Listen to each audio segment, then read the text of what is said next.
in the room. It is William Lessard. Lessard. Lessard. Yeah, there you go. Where are you from, William Lessard? I'm gonna make you guess. Where do you think I'm from? From the accent. New York. There you go. The Bronx. I was born in the Bronx. Where? Lebanon Hospital. What hospital were you born in? I was born I never lived in the Bronx, but I was born in the Bronx. Westchester Square Hospital. Oh. That's 6 train. Parkchester, sort of. I'm 6 train too, I think. Are you really? Near Yankee Stadium. Oh, okay, yeah. It's on the other side. Okay. All right. Did you live there though as a kid? Oh, yeah. I grew up there. I spent most of my life in the Bronx. Oh, really? Huh? The Bronx is having like a new revival, supposedly. Yeah, You think it's going to work? I don't know. Why not? Everything goes around. Look at Avenue D. Yeah, I know. Well, Avenue Divine these days. it's true. I mean, in the 80s, you wouldn't even come down to this neighborhood. You couldn't. No. Once NYU bought it all. Yeah. I always say NYU is the school that ate New York. Sure is. All right, so what do you got for us? So I write poetry, and my whole thing is that I do poetry for the age of the internet. Did you write it before the internet? I did, but I had a Hard to remember life. I had a revelation a few years ago, and it's kind of like, we walk around with the internet in our pocket. We're kind of swimming around, coming back to sketches of spam. We swim around in this sea of junk information and junk text. So why not try to take some of that junk information and junk text and turn it into poetry? I love it. Let's hear some. Okay. All right. Your call is important to us. Please hold for the next available agent. Your call is important to us. Please hold for the next available. Your call is important to us. Please hold for the next. Your call is important to us. Please hold for the. Your call is important to us. Please hold for. Your call is important to us. Please hold. Your call is important to us. Please. Your call is important to us. Your call is important to. Your call is important. Your call is. Your call. So that one. Oh, that is like a total annoying situation. But when you read it, it kind of like humorizes it. A little bit. I mean, again, going with the idea of working with junk text, junk information. What I did with this one is I basically started with the found text. Your call is important to us. Please hold for the next available agent. And basically what the poem does is I erase one word from it. There's a name for that. Erase your poetry. Yeah, because So- I actually studied poetry therapy. I'm telling you. Did it work? It does work. What is it supposed to It's do? the best form of therapy I think that exists. Really? Yeah, it's like there's music therapy, there's Okay. storytelling, drama acting therapy, and now there is a whole genre of poetry therapy. I can't be a poetry therapist because I don't have enough letters after my name. Got it. Okay. So I can only be like a wellness consultant or something like that. But poetry, oh my God, the teacher that I had, Sherry Ryder, she is the best. And I'm telling you, we did that. So you did erase, okay. Yeah, she knows all the different kinds of poetry. It's so healing. Well, I mean, it's cathartic, that's for sure. I mean, so with this one, what I do is each time each line erases a word. Yes. So then you're going to get down to the very core of it. Yeah, I love that. I really do. All right, read another. Okay. Because it's National Food Day. It is National I Love Food Day. I Love Food Day. Okay, so the second one, I took, again, found language. I took a bunch of menus, and I mashed all the menus up into a master menu. And the first one is burger, and it's like a bunch of burger menus. Oh my gosh! So I make a burger out of words. Okay? Yeah. All right, here we go. Ooh, tasty. Yes. Burger.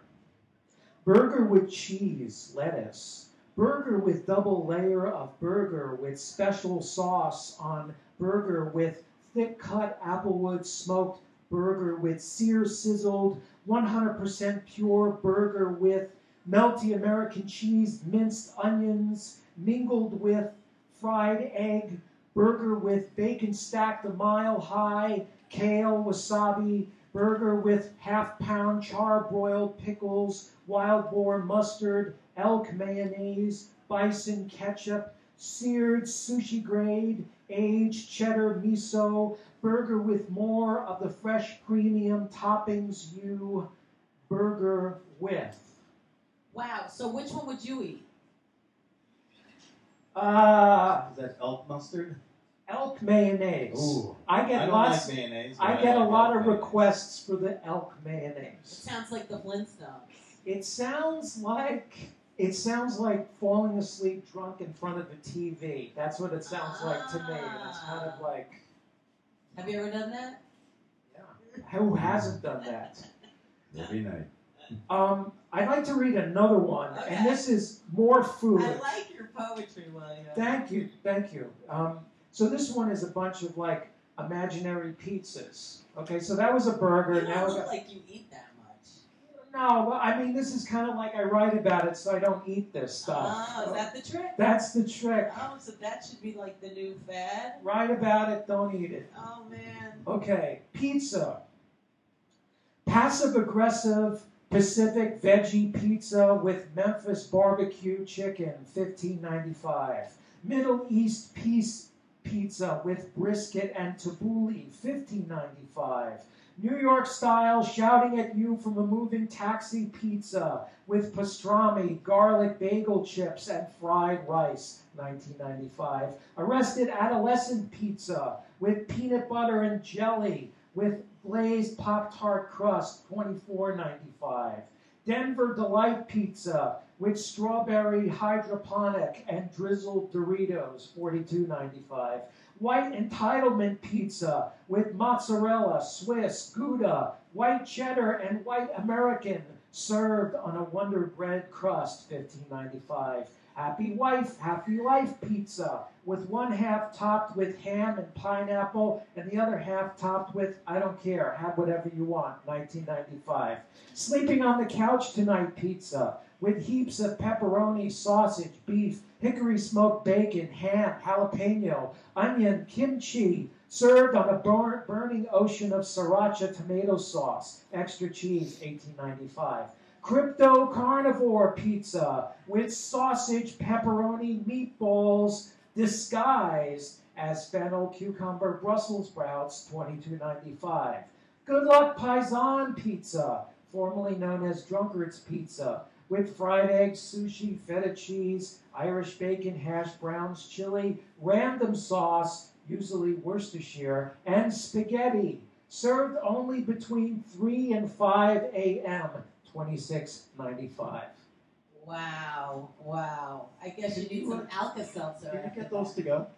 Uh-huh. That's like the last one is like the Sal Cataldi pizza. Yeah. Whenever he makes Spaghetti. spaghetti and like feta cheese and lots of weird I random made shit. the weirdest shit last week, just to interject for a second. I had this recipe book I bought in Italy, and it says that you can make an omelet with leftover spaghetti. See, there you go. Yeah, why not? Don't do it. It was terrible. Really? Even if you made it? It was bad. Wow. What happened? I'm sure you It's can just make not it a good good. idea. Really? Once it didn't work. No? No. Oh, and you're the spaghetti. On the Spaghetti King. Yeah. So do you have any sappy poems? Sappy. I mean, I have some nice poems. Would you Yeah. like me to read a nice What about poem? a love poem? Yeah, like a love poem. I got some love poetry. Love I'll read you numbers. some. Oh, yeah. What high school did you go to? I went to Cardinal Spellman. Oh, I'm a Catholic school kid. okay. The brothers got him. Yes. There'd be no shenanigans. So, So that brought you down here, right? yes, to escape it. I mean, if you're from the Bronx, Yeah.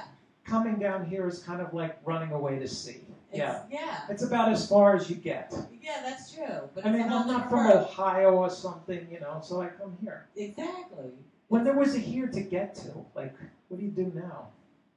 I don't know, you're here right now. Well, that's true. Exactly, we keep it Well, going. this is like the Otto's is like the little bit of here that's left here. Seriously. But there's other little pockets. No. You know, it's who you hang with. It's true. It's true. That's why we're hanging with you. Exactly. It's fun. Life can be whatever you want it to be. So I found a nice one. Okay. Can I read a nice one? Yeah. Okay. Miracle. I walk into the ocean, pinching a nervous flame. Did you think I had forgotten?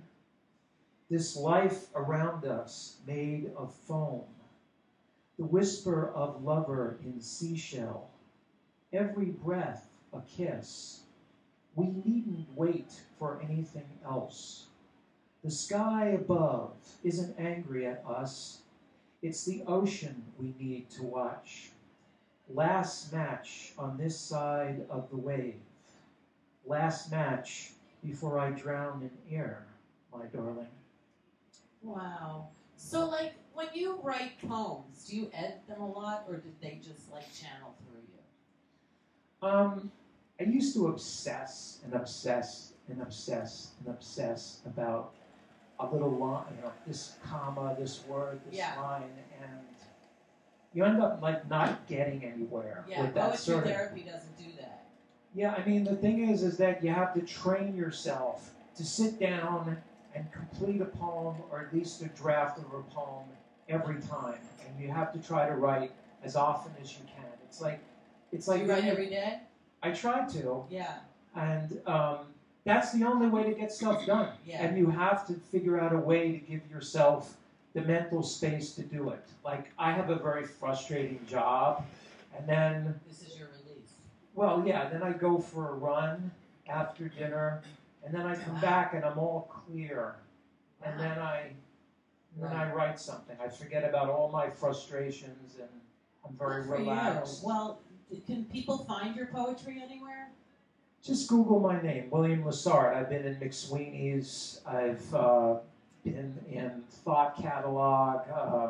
I just got accepted into this fancy writing program. Good for you. Where's that? It's the John Ashbery Homeschool. John Ashbery is the most famous living poet, and he has a very prestigious program. And yeah, I mean, it's funny. It's like, I'm going to be in this program. I'm going to be like this far-out old man, and everybody's going to be like half my age. Yeah, but you look like a kid, and you act like a kid. Come on. Thank you. Look at you. Well, Come on. Thank you, dear. You're like a little boy. Thank you, dear. It's true. So today is National I Love Food Day. I know it doesn't look like you eat too much food, but will you eat something? I'll take the little hamburger. All right, that you got. Now, can you share a skeleton from your closet? Something from now or behind? Yeah? From when you were little? Like high school? Cardinal Spellman? Did you ever, like, cut class? Cheat on a test? I did so many bad things. Yeah, let's hear just one. Okay, all right. I'll tell you a bad story. Yeah. So, it was around Christmas time, and people, especially in the Bronx, they put, Santa Claus and Frosty and the reindeer and all this shit in front of their house, right? So one night, driving around with my friend, Don, and we get this idea, like, let's start stealing this stuff, right? So we would pull up to somebody's house, and we, like, grab Frosty and put him in the car. Then we drive up to another house, and we would get, Santa, and on and on and on. We're, like, getting crazier and crazier. Like, we're looking around to see if anybody has, like, Santa and the reindeers. Like, we're ready to, like, climb on somebody's fucking roof. We got the candles, the big plastic candle. We got all this shit, and it's like, my friend had, like, an old Dodge Maverick, and, like, the backseat is overflowing with all this plastic shit in it. So we have this stuff, and we have, like, no more room to put it. Like, okay, now what are we going to do with it? Like, we had no master plan. So now we think, okay, let's set it up in front of one of our friends' house. So we go to my friend's house, and my friend gets up at, like, 4:30 in the morning to go to work. So we set this stuff up in front of his house. So you have Santa, Frosty, the candles don't match, right? So my friend gets up. Actually, we put Santa at one friend's house and Frosty at another, right? So my friend got up, and he sees all this shit in front of his house. And at first, he sees like the outline of Santa, and he thinks somebody's on his porch. And he like goes out there with a baseball bat, and it's Santa. So that day, he like calls my friend. He goes, "You wouldn't believe this. I woke up, and there was all this shit in front of my house." And my friend goes, "Oh, I know who did that shit." So then they call me up, and I'm like, "Did you do this?" I'm like, "No, I didn't do this." So that's my story. Wow. You like that real fucking juvenile delinquent stuff? Yeah, I like it. So wait, did the other guy ever fess up to it, or did he just leave it on you? We both took credit for it. You did. Yeah, it's part of the rest. Push a button. Okay, which one? Whatever you want. Just 100 and That's my favorite one. There you go. Yeah, Santa. All right, William Lessard. That's right. Thank you so much. I love your stuff. Thank Come you, back Deb. anytime and read to us. We'll be back. We got a lot more on this Rew and Who with just Sal 111 Spaghetti Man. shopping days till Christmas. Oh. What's that you say?